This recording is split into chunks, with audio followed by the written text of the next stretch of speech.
제가 목사이고 한 교회를 담임하는 담임 목사라는 또 그런 호칭을 또 가지고 있죠.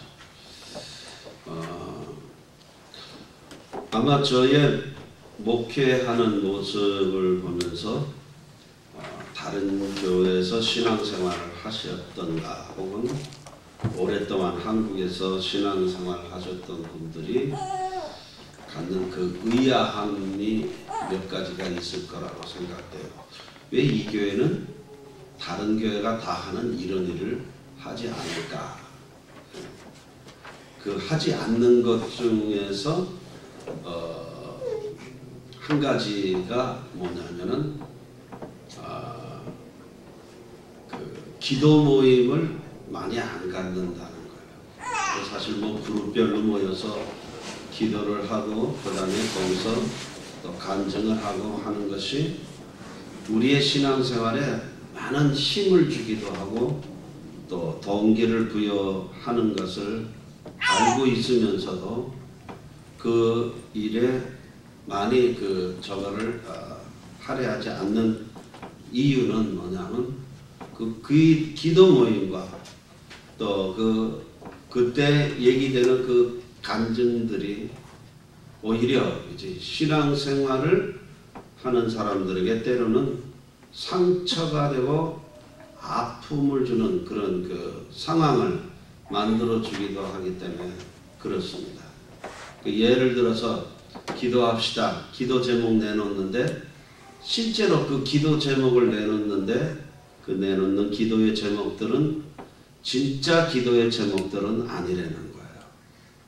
진짜 기도의 제목들을 내놓는 순간 그건 그 사람에게 있어서 약점이 되고 그래서 다른 사람들에게 그 사람을 좋지 않게 평가하는 어떤 평가 기준이 될 수도 있고 그래서 그런 것들이 나중에 많이 상처로 되돌아보기 때문에 그저 뭐 기도를 해도 그저 그냥 개인이 알아서 잘 기도를 하라고 그렇게 권하는 편입니다.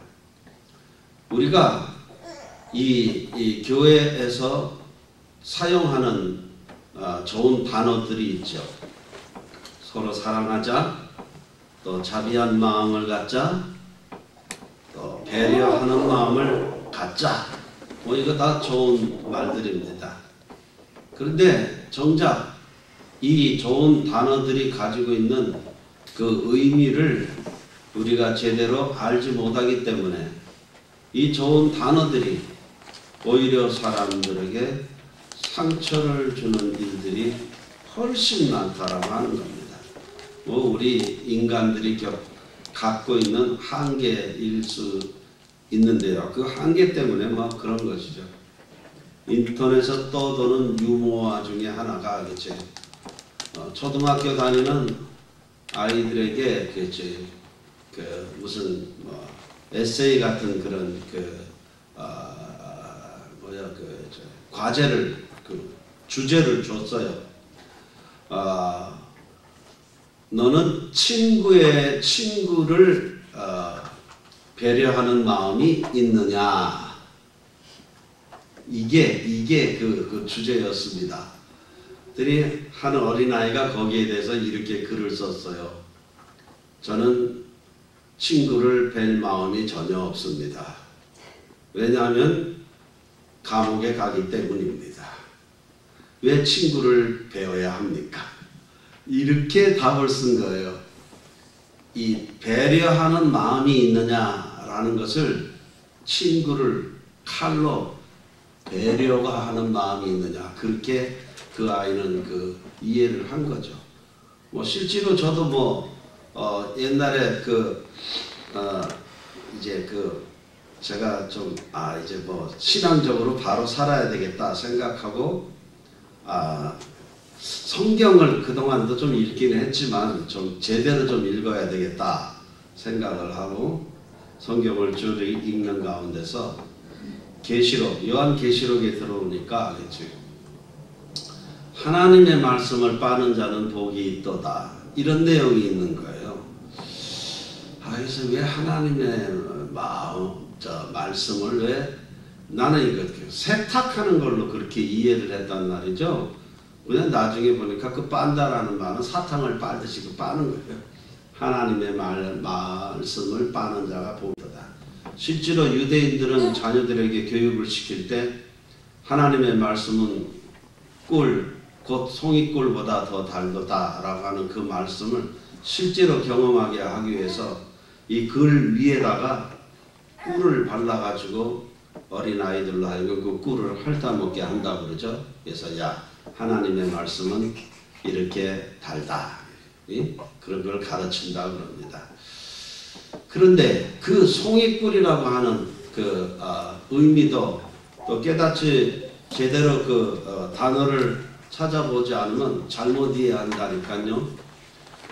어떤 우리 그 학교 다닐 때 설교 연습 시간이 있었는데 어떤 나이 많은 목사님은 아니었던 것 같고 어쨌든 신학 공부를 하는 분이 설교 연습하러 나왔는데 시편의 그 말씀을 가지고 성경 본문을 잡아서 설교를 하는데 이렇게 하는 거예요.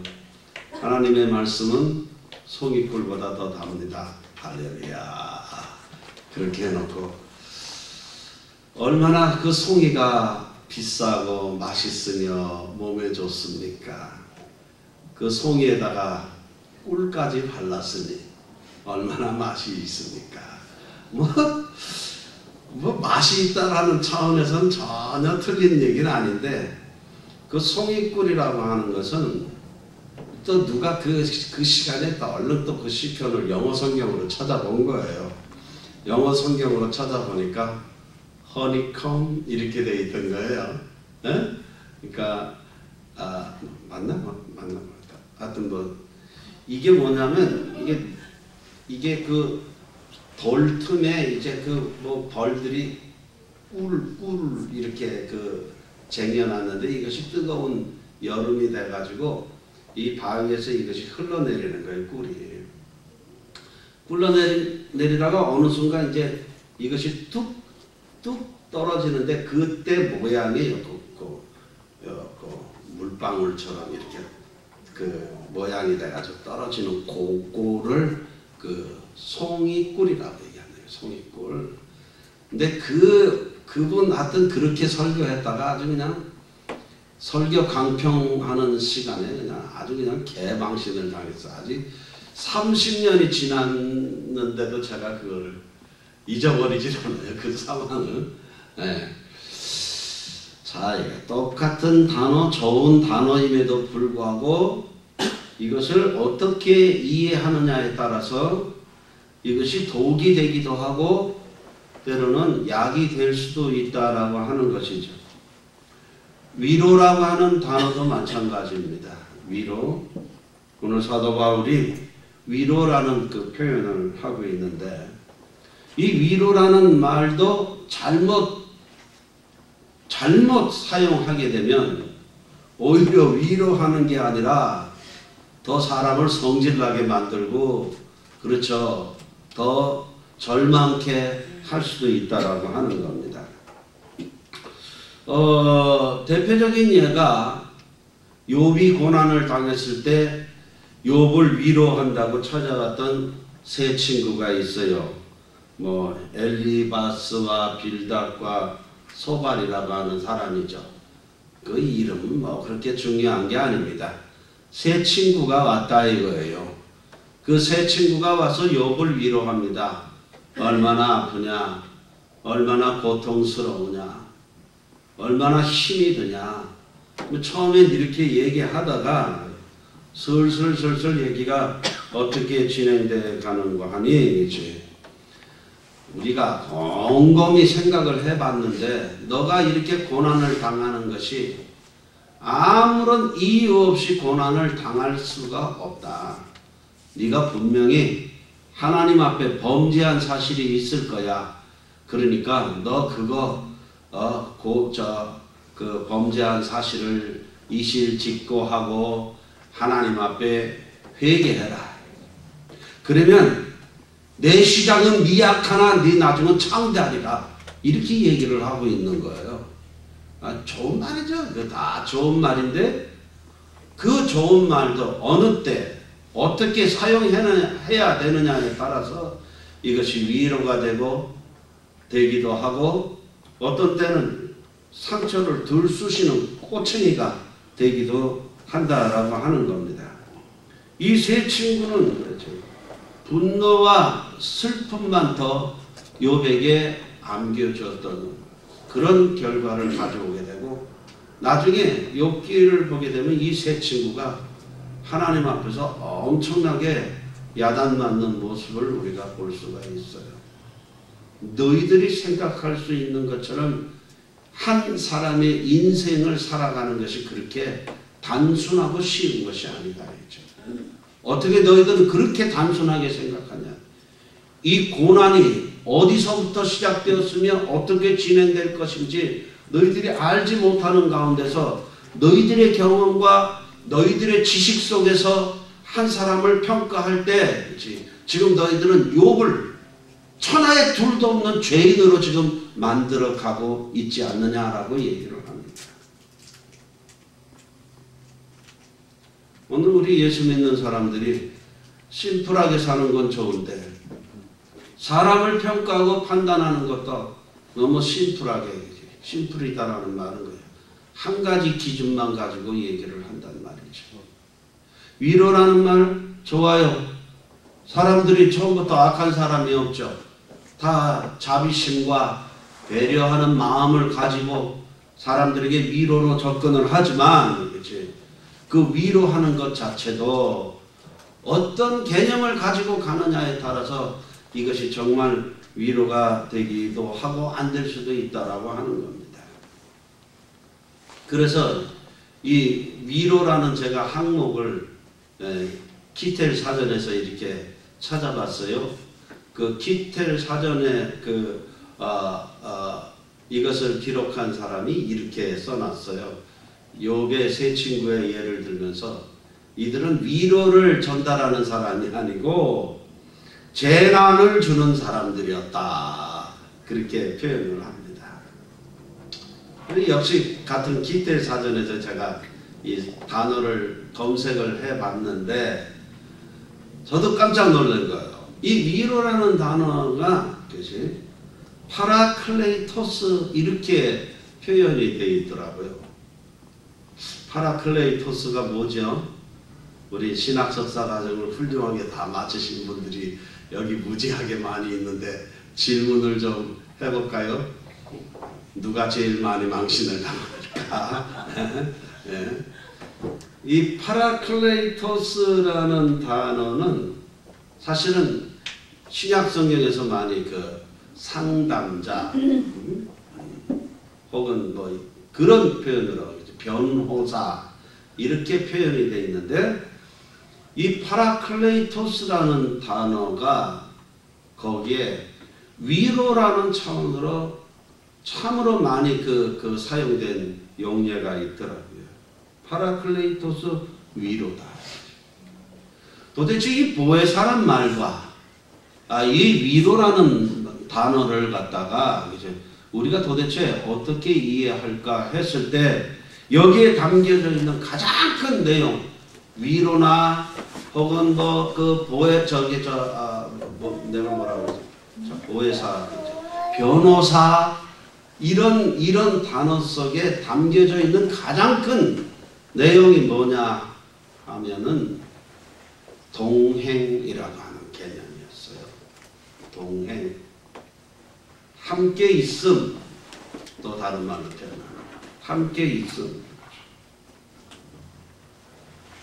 제가 오래전에 에세이집 한 권을 출판했잖아요. 여러분 잘 아시다시피 우산을 받쳐주는 사람, 그 다음에 함께 비 맞아주는 사람, 그런 제목을 가지고 책을 에세이집을 한 권 났는데 진짜 안 팔렸어요. 안 팔려가지고 아마 재고가 한국에는 많이 쌓여 있을 것 같은데요. 그래도 미국에서는 한 1,500권 정도는 제가 팔았습니다. 어쨌든 그 책을 이 책에 대해서 사람들이 얼마나 반응을 보이고 있나 하고 내가 또 인터넷에 들어가서 이 책 제목을 딱 쳤잖아요. 딱 쳤더니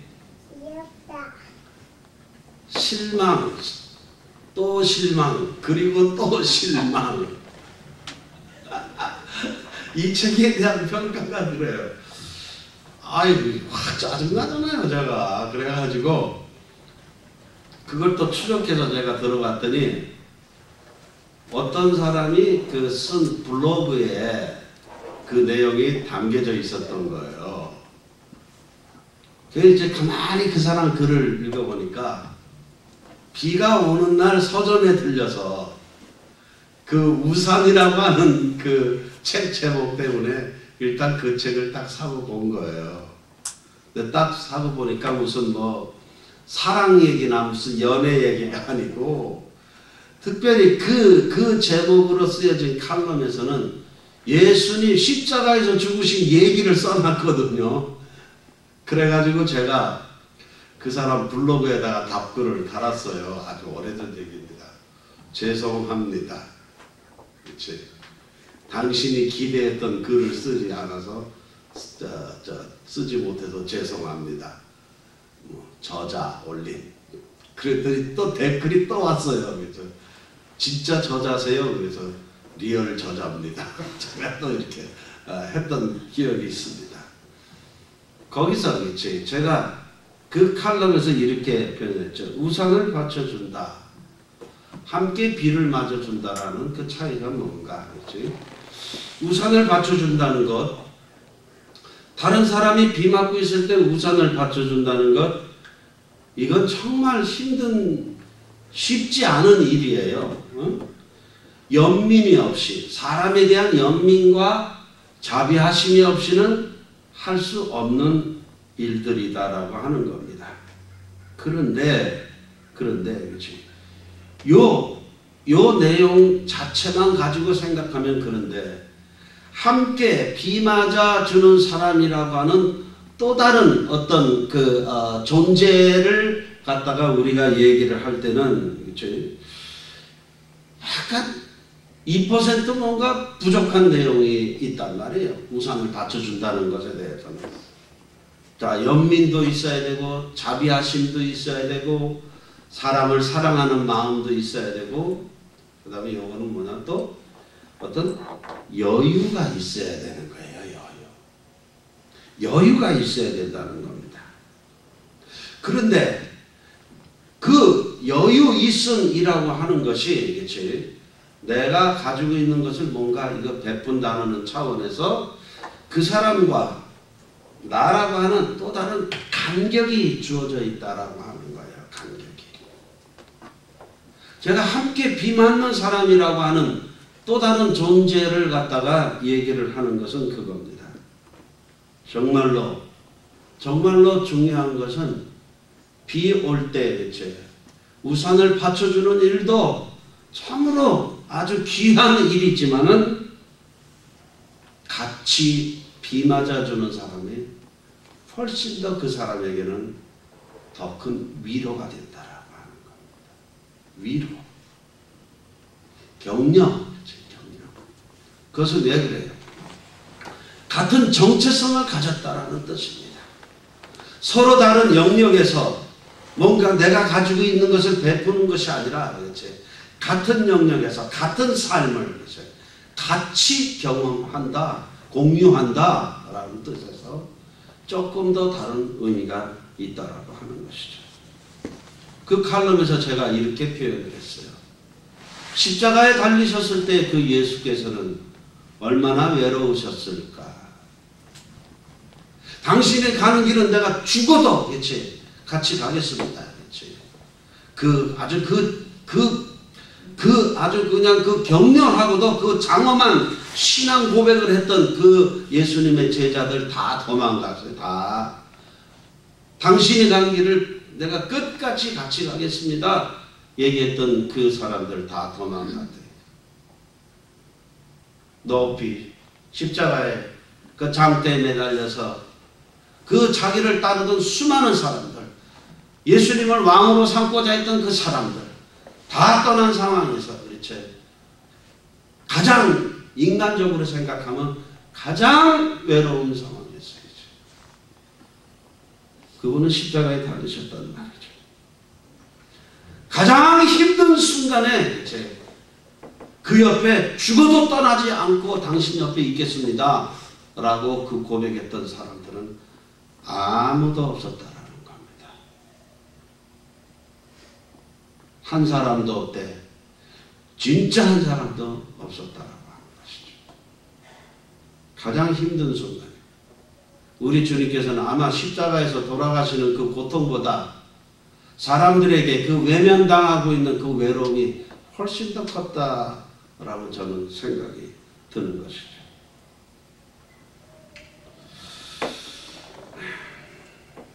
오늘 우리들이 이 위로라는 개념, 이것은 가장 중요한 것은 같이 있는 것이다.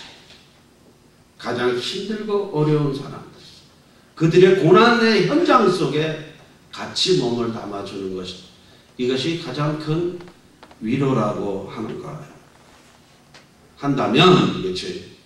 오늘 우리가 또 다른 차원에서 위로라는 것을 우리가 생각을 해볼 수 있다라고 하는 것이죠. 사도 바울은 오늘 성경 본문에서 데살로니가 교인들을 향하여 이렇게 표현을 합니다.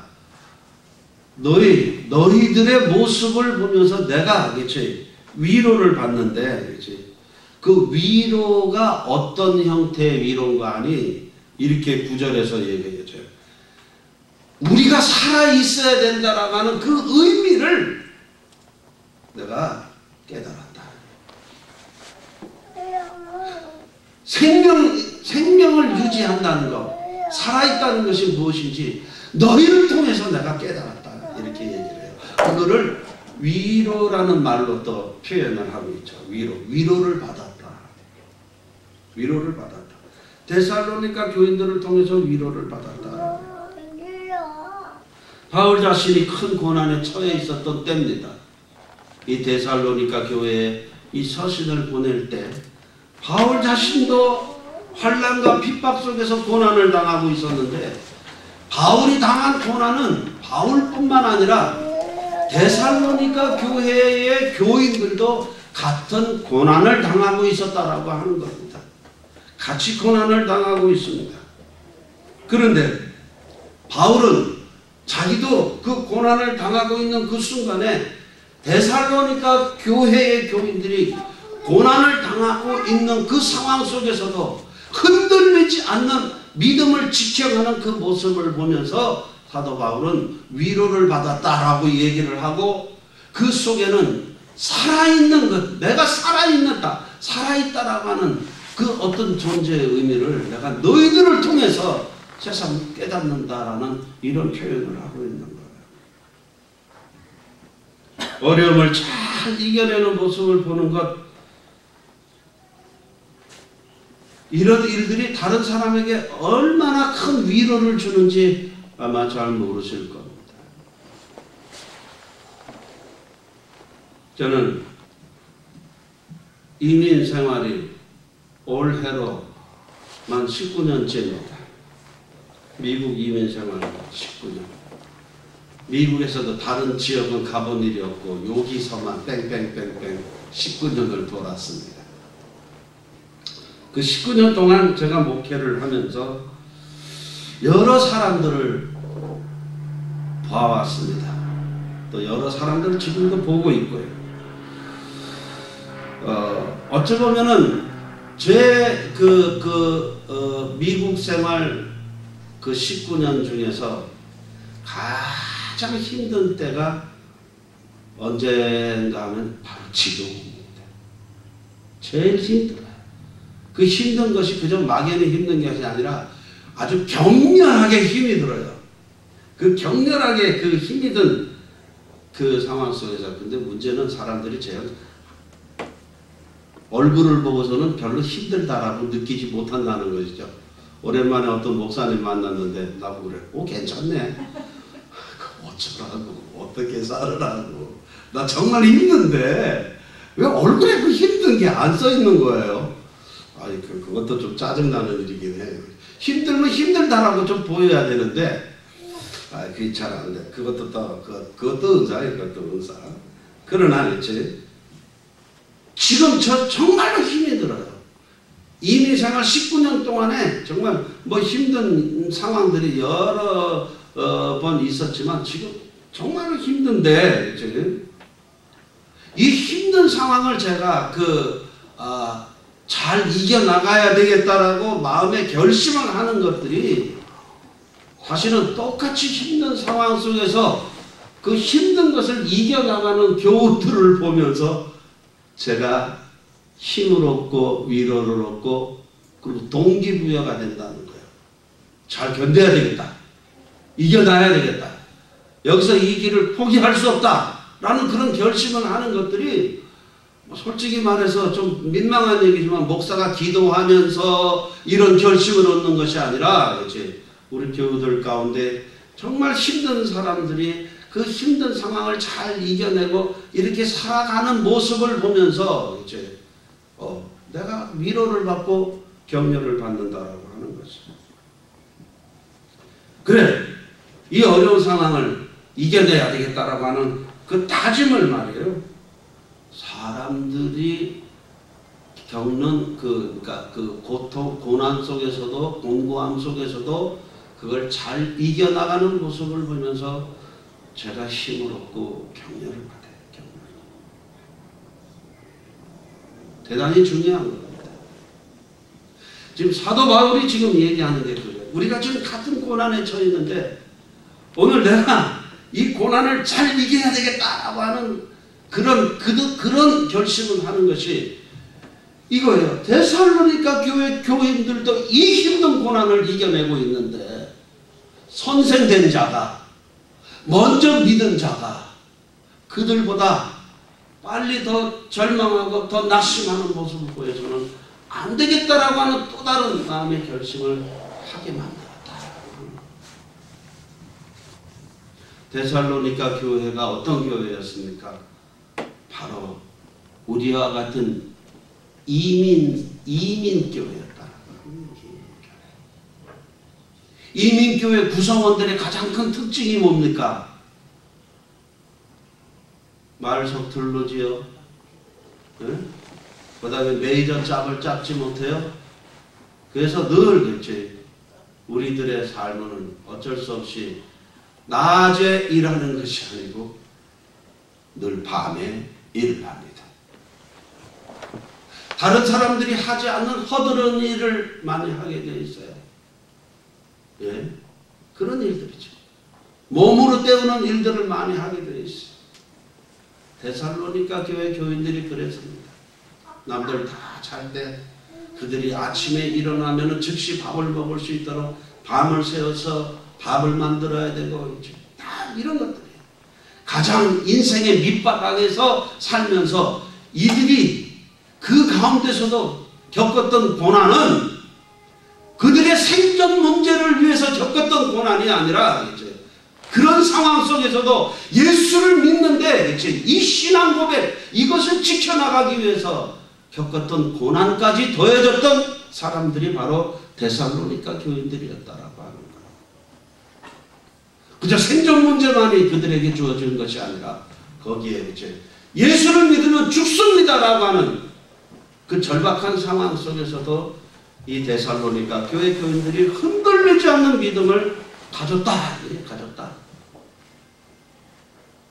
사도 바울, 그들에게 복음을 전했던 사도 바울이 그들이 겪고 있는 이겨내는 그 모습들을 보면서 얼마나 사도 바울 자신도 더 마음에 또 다짐을 했겠단 말이에요. 그렇구나. 복음의 힘이라는 게 저런 겁니다. 저렇게 힘든 상황에서 목숨을 내놓아야 될 상황에서도 저거 지켜나가기 위해서 그래서 고난을 당했는데도 꿋꿋이 그것을 지켜나가는 그들의 모습을 보면서 사도 바울이 얼마나 더 마음에 감격을 하고 얼마나 더 큰 힘을 얻었겠냐. 예수께서는 십자가에 달려 돌아가시는 그 순간에 그를 따르겠다라고 맹세한 수많은 사람들이 다 흩어져서 아무도 없었던 외로운 상황 속에서 홀로 돌아가셨지만은 사도 바울에게는 이렇게 든든하게 신앙을 지켜나가는 그의 동력자들이 있었다는 것이 그에게 있어서 가장 큰 위로가 됐다. 이게 위로가 됐다.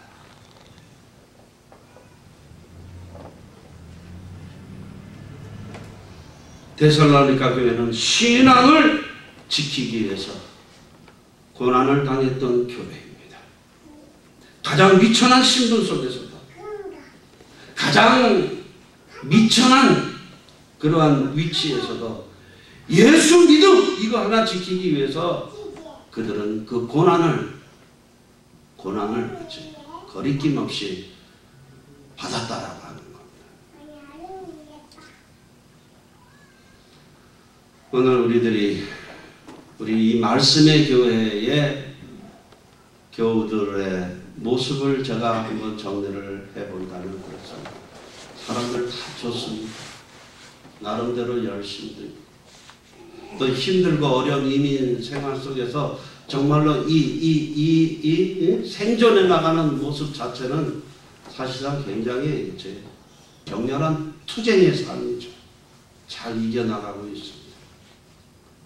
한 가지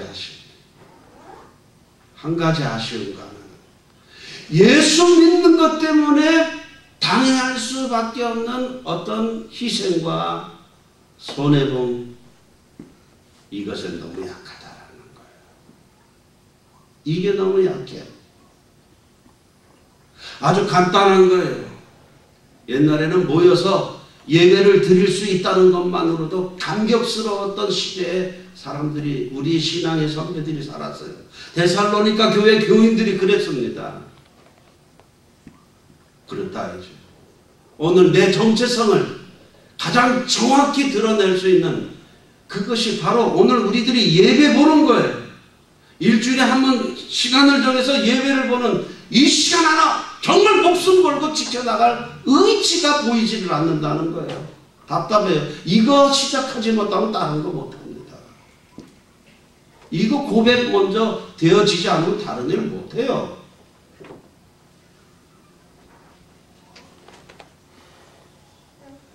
모든 우리 신앙생활의 출발은 예배 보는 것부터 시작합니다. 이걸 목숨 걸었던 사람들이 얼마나 많은데요. 우리들은 여기에 목숨을 걸지가 않아. 여기에 목숨 걸자. 내가 그동안 너무 먹고 사는 문제 쪽으로만 너무 관심을 가져서 너무 이런 쪽에 제가 관용으로 여러분을 대하지 않았나 하는 생각이 들어요. 아니, 목숨 걸어야 돼. 제가 늘 얘기합니다. 내 신앙을 지금까지 힘들고 어려울 때 개인적으로 많이 낙심도 하고 이렇게 잘못도 저지르고 자빠지고 그러할 때도 다시 돌이켜서 일어날 수 있었던 것은 어릴 때부터 몸에 밴 교회 출석하는 것 이거였어요. 몸에 밴 그 습관 나로 하여금 다시 이렇게 하고 다시 돌아오게 하고 성경 보고 아니었어요.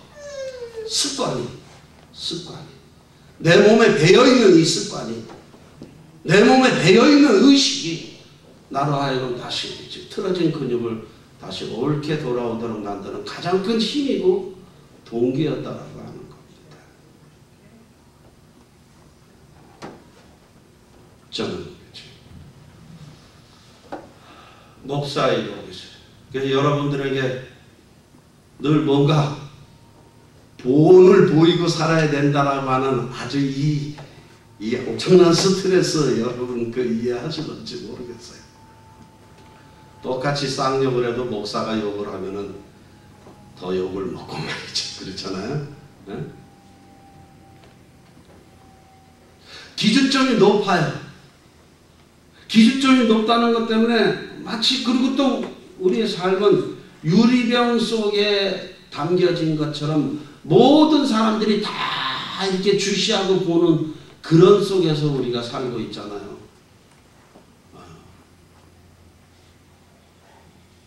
힘이 들거든요.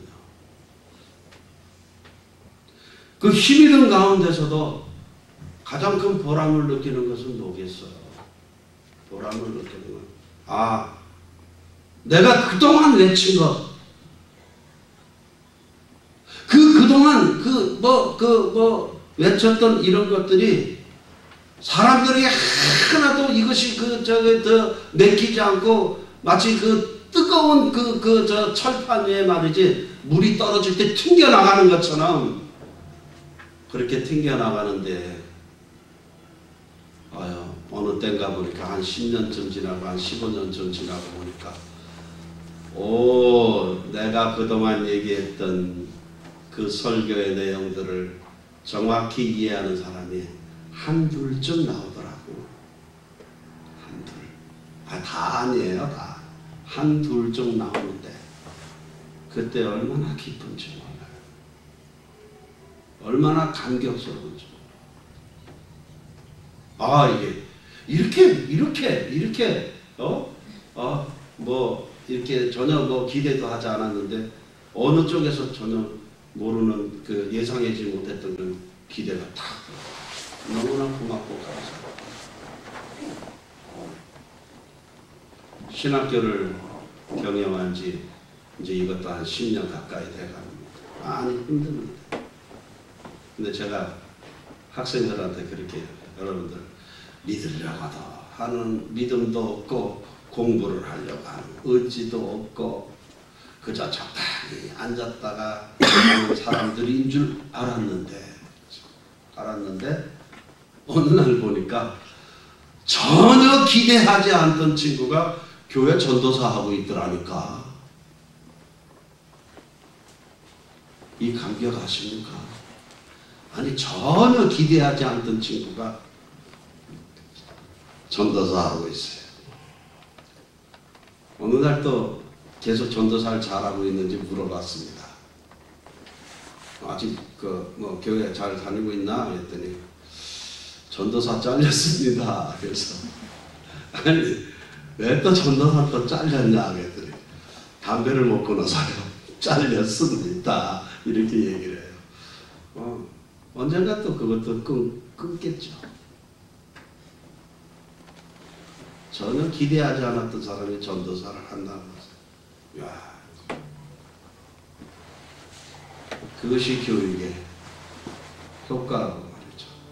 그 다음 10년 동안 어떻게 보면 아무런 기대도 하지 않았던 것에 맺어지는 그 열매들을 보면서 이거 너무 고맙고 감사하다는 말이죠.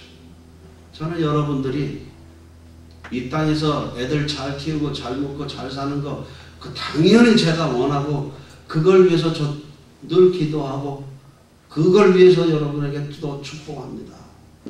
그러나 그거보다 더 중요한 게 있어. 오늘 우리가 예수를 믿는다고 하는 이 정체성을 이거 잃어버리면 오늘 우리들이 가지고 있는 거 그냥 다 한 방에 하루아침에 날아가 버릴 수밖에 없는 그 허탄한 것들이란 말이죠. 그것이 없으면 아무 가치 없는 것에 너무 목숨을 거는데 하나님을 나의 주로 고백하고 그 하나님의 말씀대로 바로 살겠습니다. 나는 하나님의 백성입니다. 이거를 드러내는 일은 너무 소극적이다.